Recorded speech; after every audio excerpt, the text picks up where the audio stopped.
I do it naturally. I do it naturally. Baby, baby. Thanks, Charmaine. I'm so happy that you came today. We would just love to hear so much about your life as well as your son, Nick Lewis. Can you tell us, who is Nick? Who is Nick? Nick is the youngest of three. He is the most boisterous of three, the most outgoing of three. I have three kids, obviously. My older one played basketball as well, but never took it beyond high school. My daughter did nothing related to sports, and Nick consumed our time.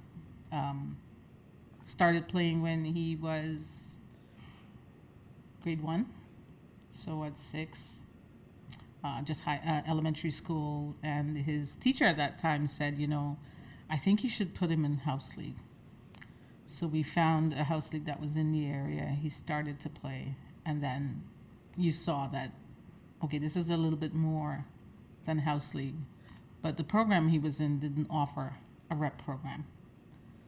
A friend of ours said, my brother's team has got tryouts. You guys need to bring him out. So we did. It was Scarborough basketball. We went for the tryouts a Tuesday night. Coach said, I'll call you by Friday. It was the longest 4 days ever. The Friday night rolled around. The phone didn't ring. He spent about 3 hours sitting on the stairs with the phone in his hand, waiting for the phone to ring, and it did not ring. Saturday morning came along, still phone in hand. The coach actually came to the door with 2 Raptor tickets and told him he made the team.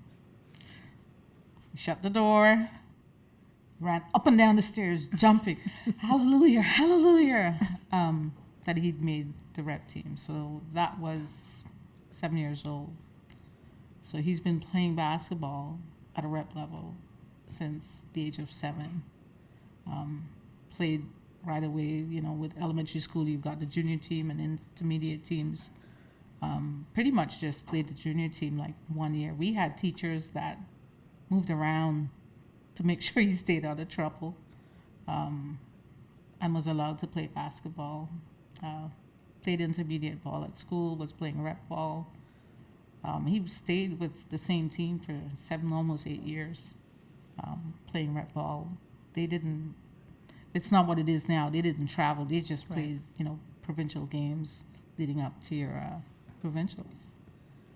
Did he play AAU? AAU didn't start for him till high school. AAU is now coming on, not at the level that it is now. He did play for the provincial teams, the U15 and the U17. He did 2 years. Just because of where his birthday was at in the year, he was able to play U15 twice. U17 did Canada Summer Games, which was awesome. He did the first men's cadet team, national team, at 16, which that year was so much going on. There was a national team, there was the AAU programs, so they were traveling. Literally had no time off that year. And then right after that, he went down to Long Island to finish high school. So that's when the AAU for him really kicked in. Right. Traveling. Growing up in Scarborough, basketball in Canada at the time was just a little bit different. It wasn't as, prominent as it was in the U.S. So knowing that, this is a good route for him to take, where did you get your information from? What resources did you have to help him along to move this a little bit further? You know what? There wasn't any resources, but with Nick, he drove himself. We didn't need to, Wendy, I've got a really good player. What are we going to do with him? It wasn't that. he progressed and he pushed and he kept pushing himself. I mean, their coach held them together. They developed. They were able to work with him. There was no real, where should I send him? You played rep ball. That's what it was then, at that age. So with him, outside in the wintertime, there's that one little ball spot, and you can hear that ball just bouncing. He's practicing his free throws. So for him, he's always pushed himself. We didn't need to, Nick, you got to go to practice. You may not get the homework done, but ball was, we knew where the uniform was, we knew where the shoes were. He would push himself. So having the opportunity, though, to play with the provincial teams were at a different level of practice, a different expectation. And then with the cadet team, well, now you're on a national team. It's a whole other scenario, being exposed to trainers, being exposed to different workouts. We never had to push them. We never had to seek out resources, or so we thought then. Now when you look back and you watch what's going on, maybe we could have done things differently, but then it would have changed the outcome. Maybe we wouldn't be having this conversation. Well, that's very true. I mean, at one point, you just have to go with your instincts and do what you think is best, especially when you're not sure where to go or how to get this player into playing professional basketball.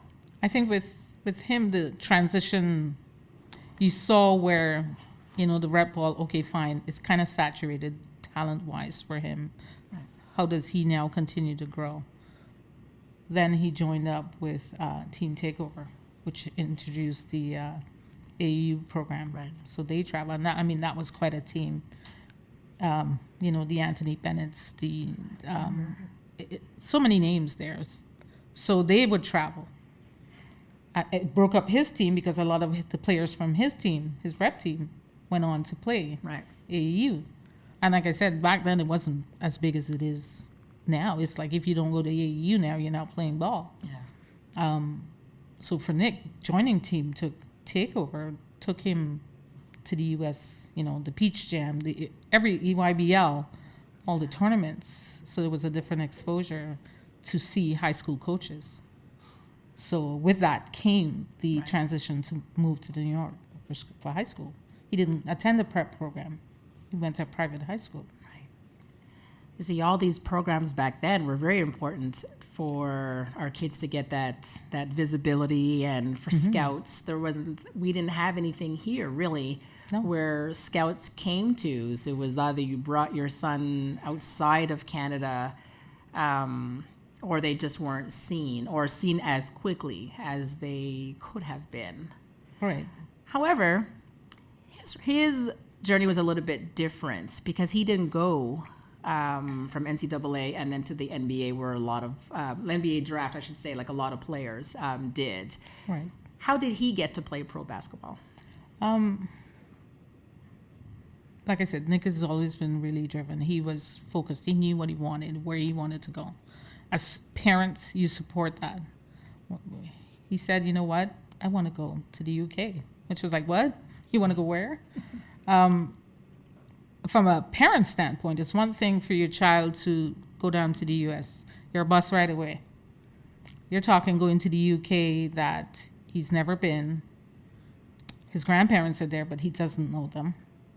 And he's walking away from a college education. So his dad is British by birth, which entitled him to a British passport. So getting there was not an issue. But is this the move for him? Right. And that's where the questions start. As a parent, you're still having to go, yes, agree, disagree. That's when the resources really kicked in, where are you making the right choice? Who do you talk to? How many parents have gone this route before me, where, okay, your kid wants to go somewhere else. He's walking away from an NCAA opportunity by going pro at 19. He was 19 at the time. So it was a lot of conversations, self-conversations. Am I putting his whole life on the line here? Because, he can take care of basketball, but I want to make sure that he has the academic piece as well. So he got the passport the day he landed there. He actually didn't have his passport when he left here. We did all the paperwork online. He went in day 2. He went to the immigration office. Day 3, he had his passport.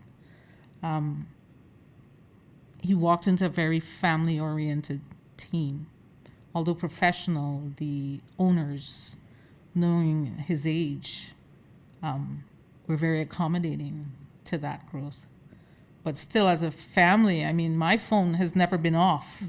My phone does not ever turn off because you're still that parent who's saying, okay, at 19, go to a whole other country to play basketball. Such a young age.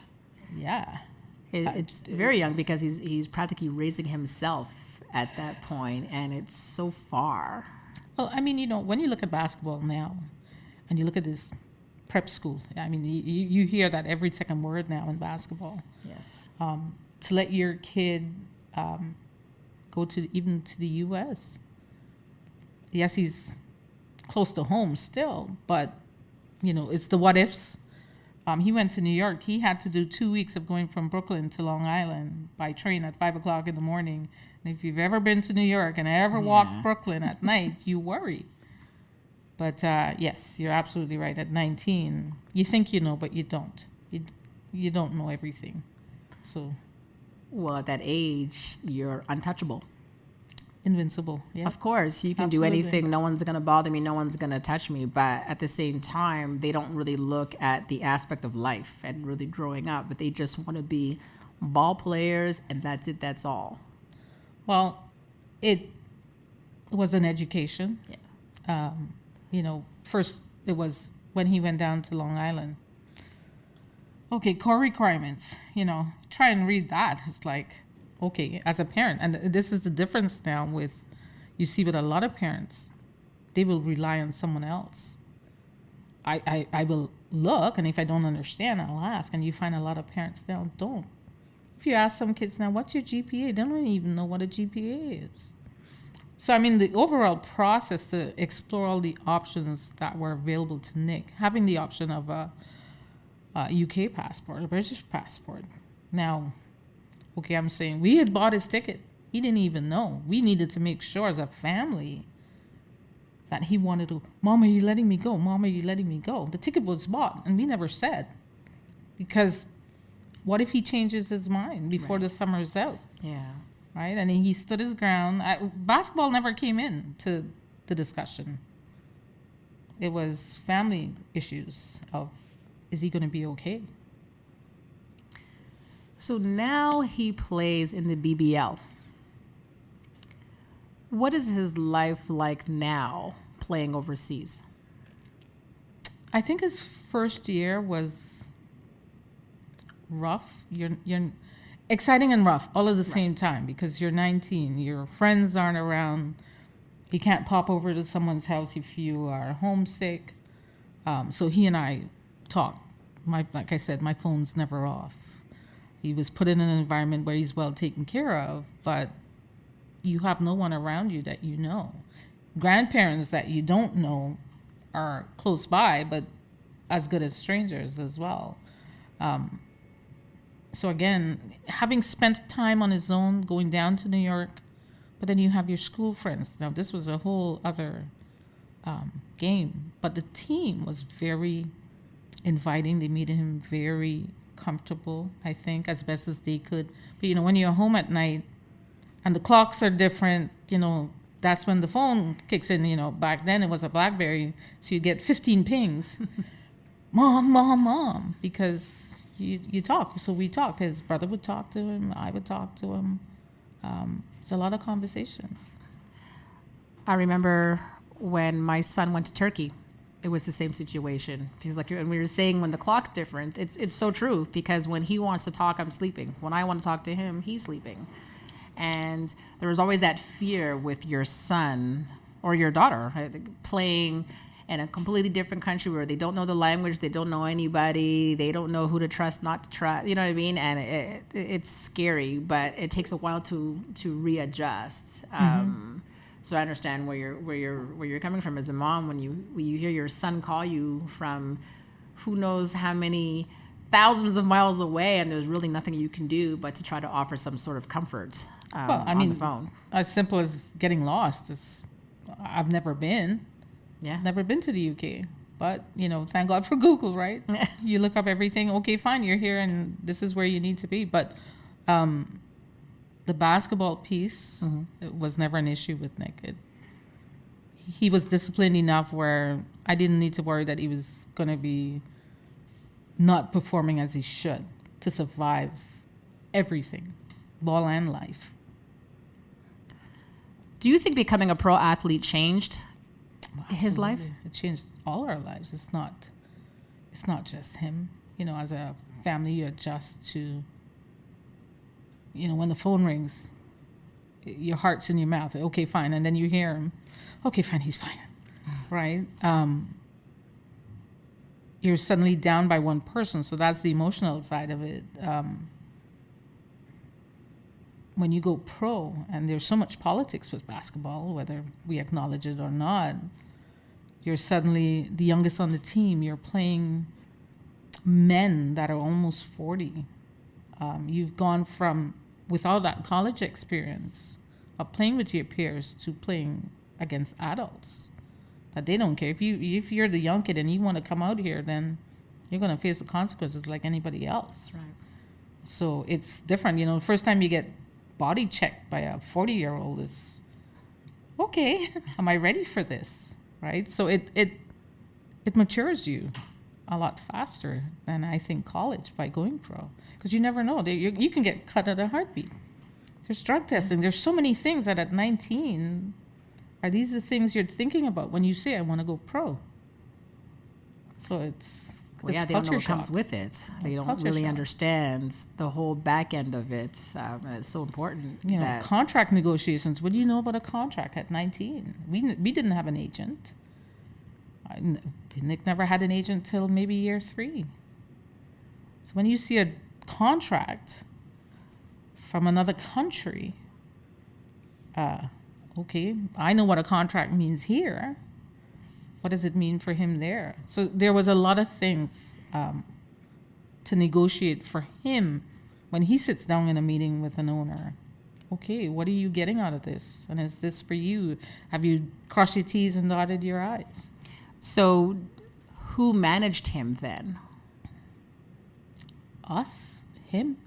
He spoke on his own behalf, and if it didn't feel right, I might get a call, but a lot of it was his own, most of it was his own judgment. That is so rare to hear that you have a player who represents himself.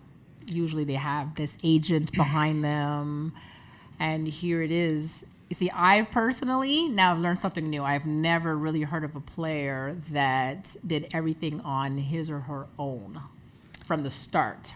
His first time Nick had an agent was about 3 years into being pro. What made him decide to get an agent after? I think he felt that maybe I had a different advantage. Maybe he wanted to go to another country. Maybe this would give me that leverage. And then he went back to no agent because he realized what he had already been able to do for himself. Well, not to knock the agent, but what am I bringing to the table that somebody else is going to give me differently? So then how, again, I'm just, this is fascinating to me, not having an agent, because if he wanted to go play for Russia, right? Does he go negotiate himself and call and say, listen, call the basketball club in Russia and say, look, I'm Nick Lewis. I play for the Sheffield Sharks right now, but I'm interested in your team. So there are a lot of contractual laws that FIBA will govern. There's some things that protect players. Right.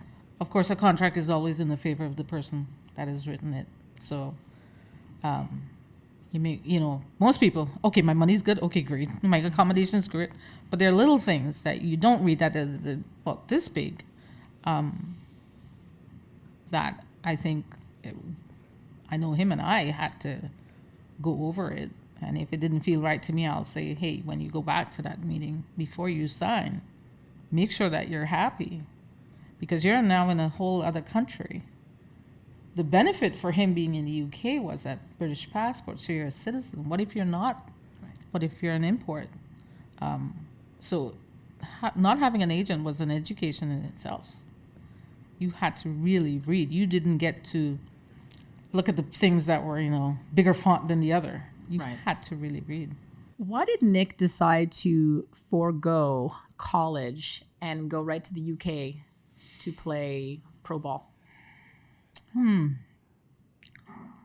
his last year of high school, he was recruited by a couple of teams.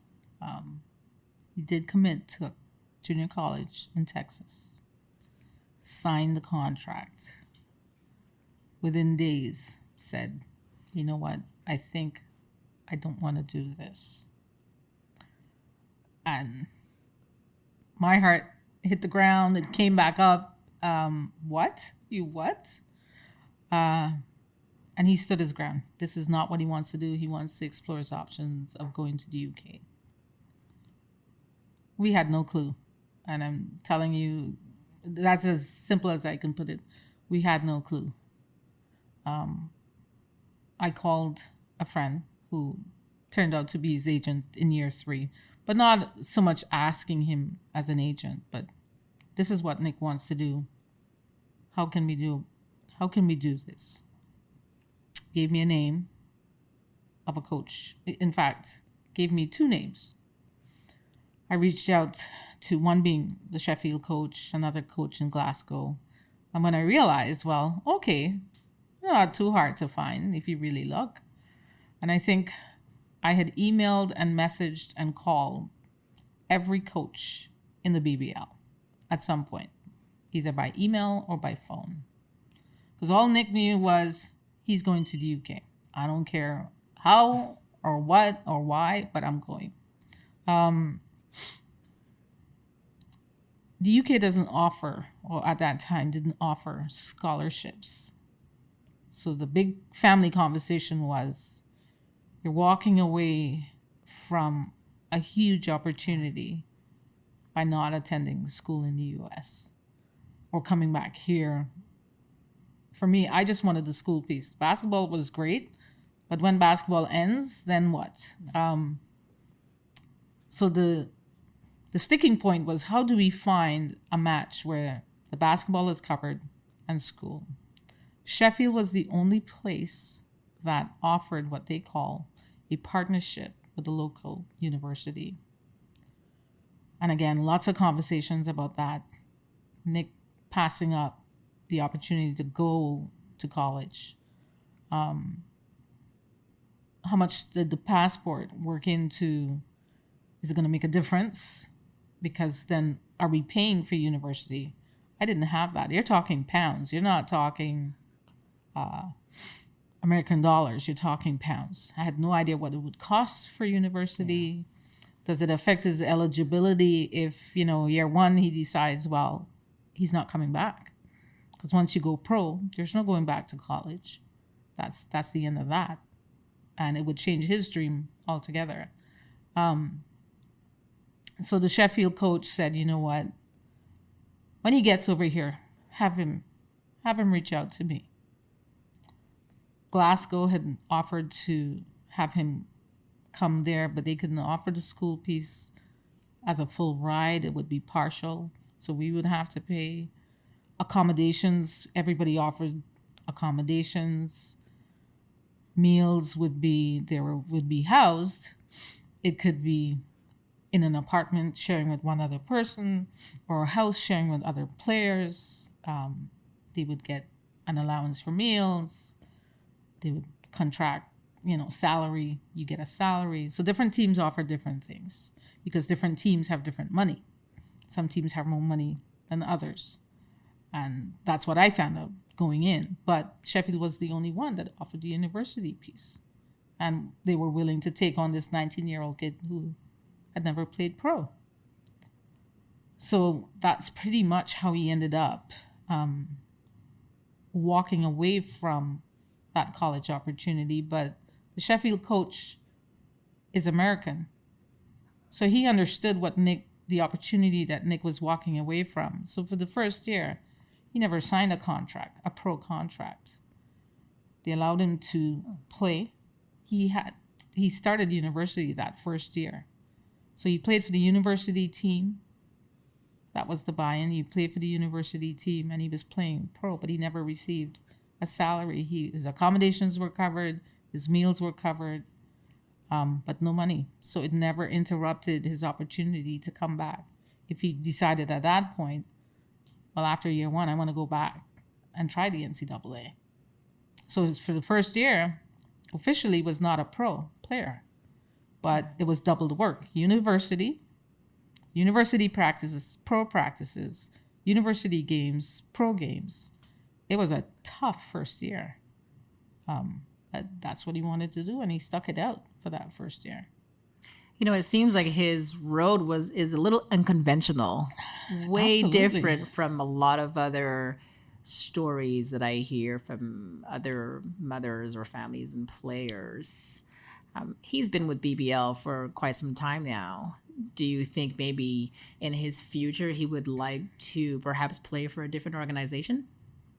Other than the BB in another league?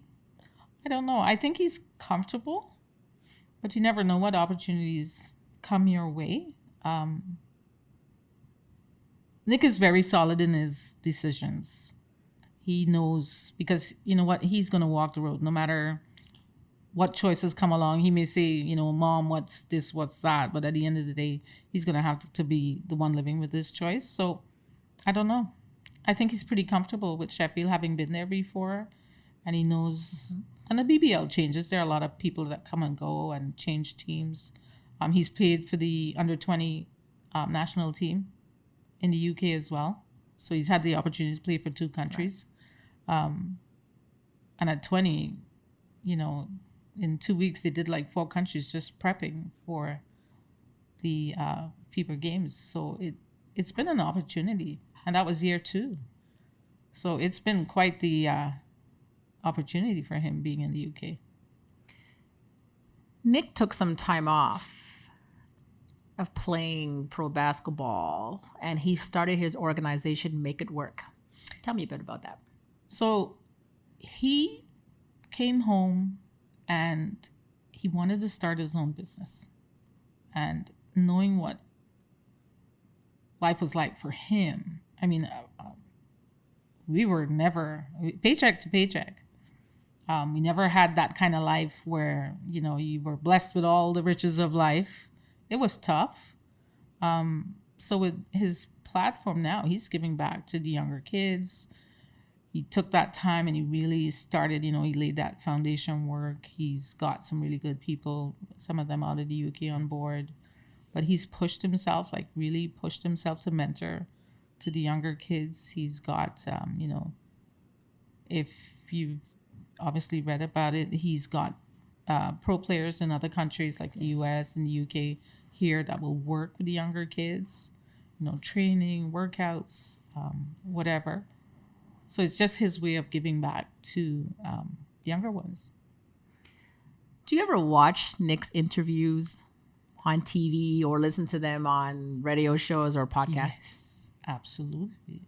What do you think when you hear him speak? Whose kid is that? Who is he? Because, I mean, you know, it's like when you're at home, you're relaxed and you fight with your siblings, you argue with your mom, your dad, and then you get this kid that's doing this interview and it's like, whose kid is that? You know, it's, you have to mature because pro player, you're in an interview. You're not going to talk like you're talking to your friend on the corner, you know, you're just hanging out in the gym. You're expected to say certain things. You're expected not to say certain things. I think being out there and playing on a national team, playing pro, you're representing a country. So whatever you say or you shouldn't say, you know, you learn that. That skill comes with time. Yes. So I think when you hear him now on the podcast, sometimes you quiver, it's like, oh, you know, what's going to come out? But then he surprises you with this really mature. I mean, he's 26, but to me, you know, he's still the baby of the family. But you realize that after all these years, he's not. Yeah, it has its benefits, and that's where you see when you go to a tournament now and you watch these kids that all hopes and dreams are pinned on going to a prep school. Meanwhile, what are you putting on social media? Right. What are you tweeting? What are you putting on Instagram? You got to be conscious, right? Image is everything. Absolutely. So you say the wrong thing in an interview, well, that's what they're going to remember. It can cost you as an athlete. Absolutely. So it's, I am very proud of having a Canadian jersey and a Great Britain jersey in my house. But you always have to be conscious. Like, we all get mad and we will go on Twitter and tweet something. But even worse, you start a mentorship program. Now you're mentoring to younger kids. You're playing pro ball. All eyes on you. And keyboard warriors are not, they're heartless. They will go at you. So it's interesting to hear his podcast. So listening to his, or thinking about his Make It Work organization, where he wants to focus on giving back. You yourself are a part of an organization, MOPA, with his Mothers of Professional Athletes Association. And I know your goal is to give back. Tell us a bit about MOPA and what the vision is. MOPA was started by Edith Bennett and Suzette Innes, Anthony Bennett, Tyler Innes' mom. Suzette and I spoke and she told me all about it, and I kind of came on after they started it.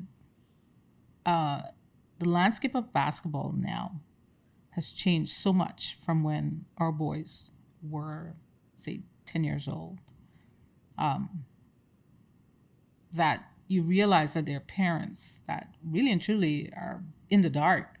They have no idea of what the journey is like, what the options are. Nick might be unique, but you know what? Maybe somebody else is in that same kind of lane where, you know what? Maybe it's an opportunity. It's an alternative to going pro. People, I don't think, understand the NBA. As many people as you see enter the NBA as how many more don't. Doesn't mean that basketball stops. You have other opportunities. So with MOPA, we've had the chance to have a little bit of interaction with parents of younger kids. Yes. Not giving advice or telling you this is what you should do or shouldn't do. Here, this is what we went through. Maybe it's an opportunity for you. Maybe there's another kid out there that can get a British passport and go that way. So at your events, what kind of speakers did you have come and talk to these parents? For instance, the last event we had was dedicated to girls, and girls face a different coming from, moms of all boys, athletes, not saying there are not girls in the family, but we're basketball moms of boys. We realized that girls face a different adversity. So we brought in a young lady from the Olympic Committee, health and wellness. We had Andre DeGrasse's mom doing track and field. Just more so to show that, regardless of your sport, the family journey is the same thing. We all struggle with making the right choice for our kids. And it's not what you see when you go to a U10 tournament of parents screaming and kids all, it's a one and done. Now, I entered the NBA for that first year and 1 year of college, and I'm going into the draft. I attended that event, and what I loved about that event, it sort of gave parents a start to finish kind of feel for where you start with your child. It touched on all sorts of different platforms of advice, from finances, from investing in your child financially and investing in your child spiritually and mentally, and getting them prepared for the road to playing professional sports. The NCAA, learning about that and learning about the core courses, especially from a Canadian standpoint, because it's a little bit different coming from here. We have different types of courses, and a lot of parents didn't understand about the 16 core courses and what's necessary to play Division One basketball. It also touched on Division One basketball isn't where you only can learn or play pro. We also spoke about Division Two and Division Three. What do you think parents took away from that event? When Nick started, he was 7 playing rec. Now, most kids that start, you find it's like maybe 9, 10 years old. And I always say to any parent, you don't get a bye in grade 9. Academically, there's no bye. There's no, okay, I'll cruise in grade 9. I'll really pick it up in grade 10. We struggled with that. As parents, these moms, we've all stayed friends over the years. There's nobody to guide us to say, well, okay, these are your core courses. All of a sudden in grade 11, it's like, oh my God, what am I doing? I tried to navigate the NCAA core requirements, and every year it changed.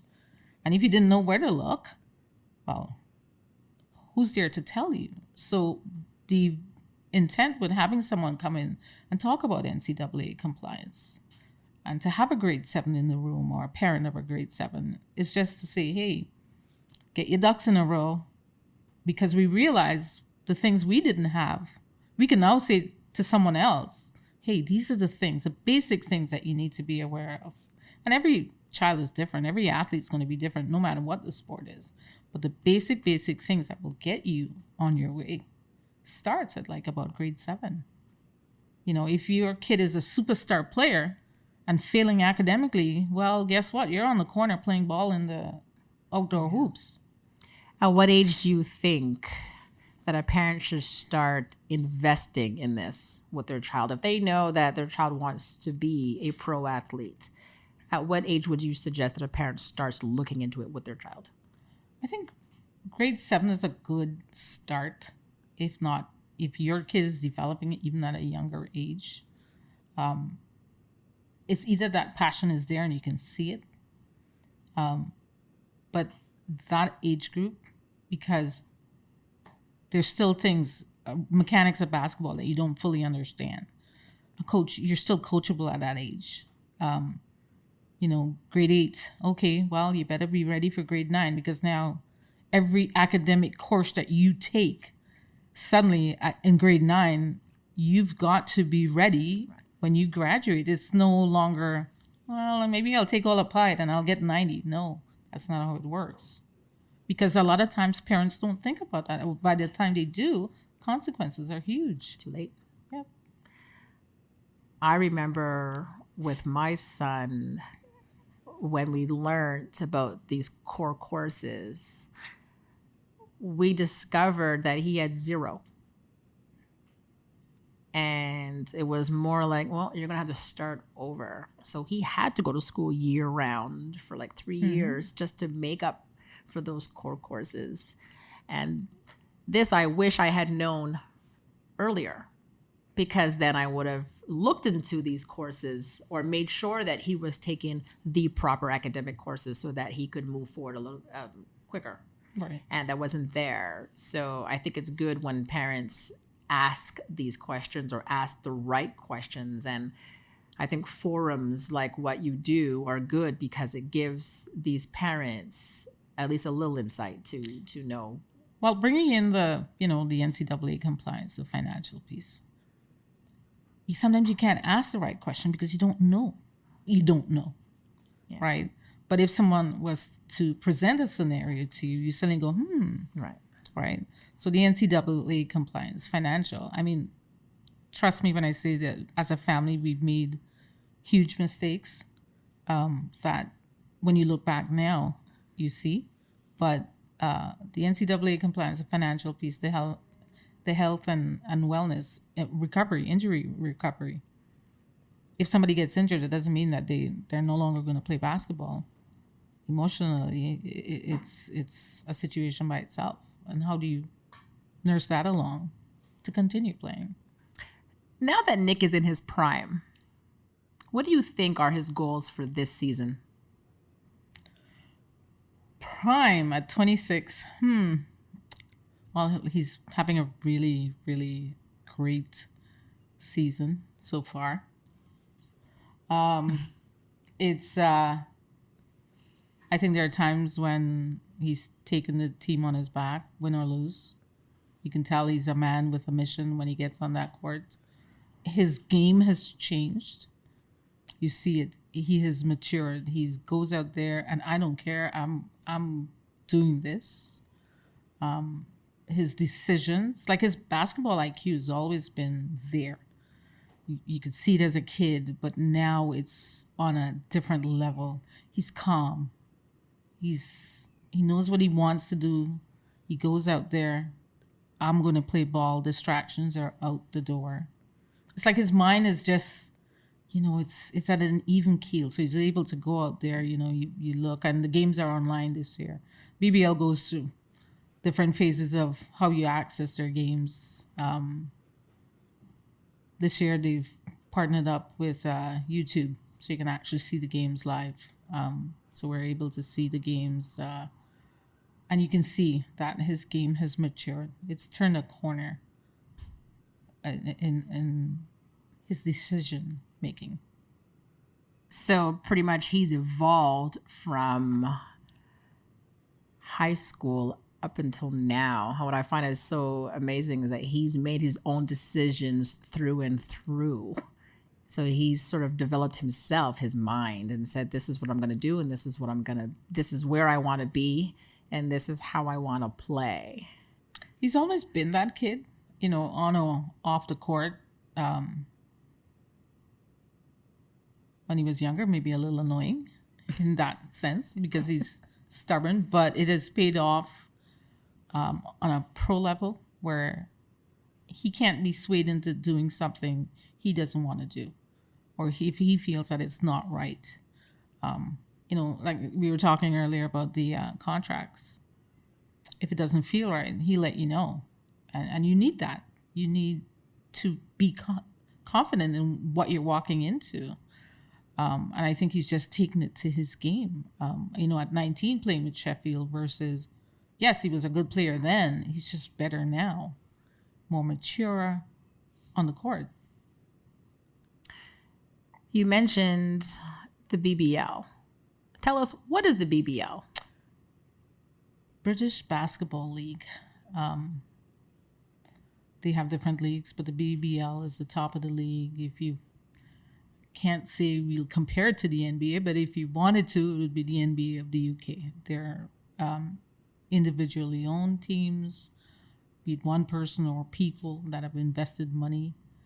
So they have different ownerships. The owners make up the board that runs the league. Again, contracts are all governed. There are certain aspects of the contracts that protect players governed by FIFA. It is the elite players that are in the BBL. Parents should actually look into if they are from another country, is having a passport and the opportunity to play elsewhere a possibility for them. If they feel that, I'm not going to go D1, or I don't want to go to an American college, I want to go pro, it's an option. The NBA is not the beginning and end all of all, because even if you make it to the NBA, sometimes you get waived and you're suddenly going pro to Europe or to the UK or wherever. Do your homework. Don't wait till a situation comes up. You explore your possibilities. So what advice would you give today to leave us with for parents of amateur players? I think the landscape of basketball now, if something sounds too good to be true, chances are it is. And to do your due diligence. If you keep hearing your kid's so good, I want him to play, you make sure that is a fit. Do your homework. Who's talking to you? Who's telling you this? Who knows him? And if you don't know, you ask someone that you trust. Do you know so-and-so? And you make sure that you're putting your child in a good situation, a situation that will work. Know your child. There's no miracle that happens when they leave here and they go south. If they're a handful here, they're a handful there. And it's not for everyone. Make sure that whatever situation that you're putting him or her in, that it's a fit for them, their personality. It's survival of the fittest. You're out there on your own, no parents to support you. You're suddenly cooking meals for yourself or depending on someone to feed your child. As simple as that. If they're hungry, what do you think is going to happen when they go to practice, when they go to school? So beyond basketball, if an athlete is that good, they're going to take care of their sport. But it's the survival of everything else that takes them away from their sport. Because there are many good players that we all know that you don't hear about anymore. What happened to them? Coming up through high school, you see and you hear. What happened to them after grade 12? Or they go down to the U.S. and suddenly you don't hear anything about them. Make sure it's a good fit, good environment for them. I completely agree with you. As a parent, you need to give your child some life skills because you never know from one end to the other where they're going to end up and how they're going to survive, because it is a different scope when you are thousands of miles away from home and you are now you are feeding yourself, you are taking care of yourself, and you're doing all the things that your parents did for you. And now the parents have to do it remotely, which is completely different. I mean, it's, we talked a lot about the U.S. opportunities. There are opportunities here as well. But at the end of the day, if you wanted to go to the U.S. and you got yourself in trouble and you couldn't cross the border. So again, there's so many pieces that when, we see the kids that make it to the NBA, okay, great. But it's not as easy as people think that, draft night and we all sit and we're glued to the TV waiting to see who's going number one. There are a lot of basketball players, I'm sure, that you and I both know that they just fell off the radar. It's not that they lost their skill. The skill's there, but what else took them away from their game? What happens off the court? Right? If it's the academic piece or behavior issues or legal troubles, whatever, there's a lot of things that you need to think about that sometimes there's not always someone to tell you. So reach out, make a call, talk to someone, and make sure that your child's good, especially off the court. He or she will take care of what happens on the court. No problem. Of course. Thank you so much, Charmaine, for introducing us really to Nick Lewis and teaching us about his way, because it was a little different. For me personally, it's really not what I expected. That his journey is so different, and it's obviously doable because he's playing pro basketball, and it's not just about the NBA. There's so much other aspects of pro basketball that are out there that a lot of people do not know. Mm-hmm. And he found it, and he did it. And it's just congratulations to him because he's doing very well. Yes. I watch his videos and I see what he's doing, and he's doing great. Yeah, and that is such a great story for younger kids who think that basketball starts and ends with the NBA, which isn't necessarily true. So thank you so much for sharing your story with us. Thank you. Thanks. Thank you for tuning in, guys. Don't forget to follow us on social media at Courtside Moms, and make sure you subscribe to the podcast. I do it naturally, baby.